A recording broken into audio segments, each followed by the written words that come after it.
जब तक हाथ पैर चलते हैं तब तक बहुत पाप कर लो, और जिस दिन हाथ पैर चाले को नहीं, विदिन भागवत जी में जाके बैठ जाओ, हुई हो पाप से निवृत्ति। ऐसा सु पाप सु निवृत्ति नहीं हुए। अगर ऐसा सु पाप सु निवृत्ति होती तो न जाने कितना पापी लोग अबार भी तर जाता।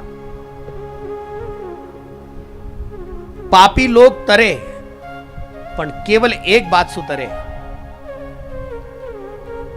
भागवत जी की कथा को सुनने मात्र से अगर पाप से मुक्ति हो सकती है और पापियों की मुक्ति हो सकती है, तो उन पापियों के जीवन में, उन पापियों के मन में भी भगवान की कथा सुनने का भाव पहले निर्माण होना चाहिए, तब जाकर के उनकी मुक्ति होती है। भाव ही मन में नहीं आवेगा। और ध्यान में रखना, भगवान का भजन करने का भाव, भगवान की कथा सुनने का भाव आने के लिए भी स्वयं न जाने कितने पुण्य चाहिए, कितने।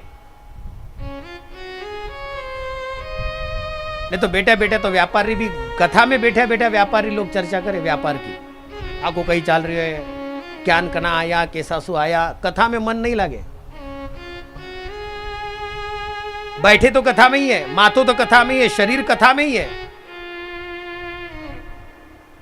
वो माथो है ना, माथो वो बैठा बैठा कथा में ही दिखे, पर वो माथो कथा में नहीं बैठे, वो मन रो हाथ पकड़ के स्वयं न जाने कठे कठे जातो रहे, कहां कहां नहीं जाता। मन के द्वारा बैठे हुए स्वयं हमारा शरीर मन के द्वारा न जाने कहां कहां भटक कर नहीं आता। इसलिए कथा में बैठ करके, कथा के मंडप में भी बैठ करके मेरी कथा एकाग्रता से मैं सुन रहा हूं क्या, उतना ही मन लगा करके मैं सुन सकता हूं क्या, वो कथा मन के साथ सुनने के लिए भी पुण्य चाहिए।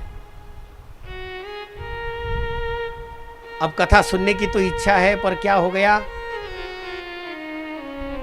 बाहर इतनी धूप, अंदर इतने अच्छे अच्छे कूलर, पूछो ही गई।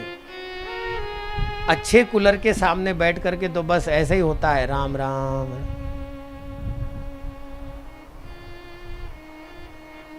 ऐसी बेगी नींद आवे, बिगड़ी।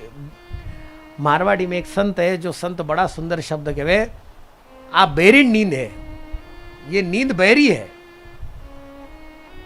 आप बेरी नींद बार बार भगवान रे भजन में ही आवे।